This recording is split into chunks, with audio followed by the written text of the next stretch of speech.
कारवाईचा धाक दाखवत होत आहे सेटिंग. चिरीमिरीतून प्रकरण रफादफा झाल्याची शहरात चर्चा. दिग्रस शहरात कायद्याची अंमलबजावणी नेमकी होत आहे की सेटिंगच्या जोरावर प्रकरणे दाबली जात आहेत, असा गंभीर सवाल नागरिकांकडून उपस्थित केला जात आहे. कारवाईचा धाक दाखवून आर्थिक देवाणघेवाणीतून प्रकरण मिटवण्याचे प्रकार वाढत असल्याची दबक्या आवाजात चर्चा शहरात रंगली आहे. मिळालेल्या माहितीनुसार शहरातील एका पानटपरीवर एका गणेश नामक पोलीस कर्मचाऱ्याने धाड टाकून गुटखा पुड्या जप्त केल्याची घटना घडली. मात्र कारवाईची प्रक्रिया पूर्ण होण्यापूर्वीच आर्थिक व्यवहार झाल्याची चर्चा असून जप्त केलेला गुटखा पुन्हा संबंधिताला परत करण्यात आल्याचा आरोप होत आहे.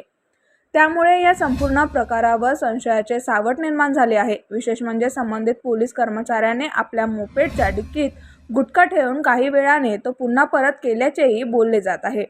जर ही बाब खरी असेल तर या प्रकार अत्यंत गंभीर मानला जात असून वरिष्ठ अधिकाऱ्यांनी याची निष्पक्ष चौकशी करावी अशी मागणी जोर धरत आहे.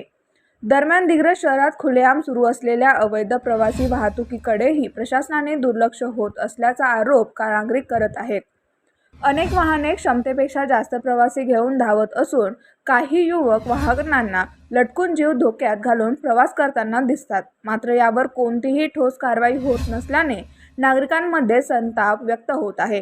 एखादा मोठा अपघात होऊन निष्पाप जीव गेल्यानंतरच प्रशासन जागे होणार का, असा संतप्त सवाल नागरिक विचारत आहेत.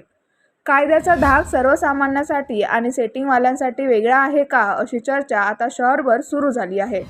दिग्रस पोलीस प्रशासनाने या प्रकरणातील सत्य समोर आणत दोषींवर कठोर कारवाई करावी, अन्यथा पोलिसांच्या प्रतिमेवरच प्रश्नचिन्ह निर्माण होण्याची शक्यता व्यक्त होत आहे.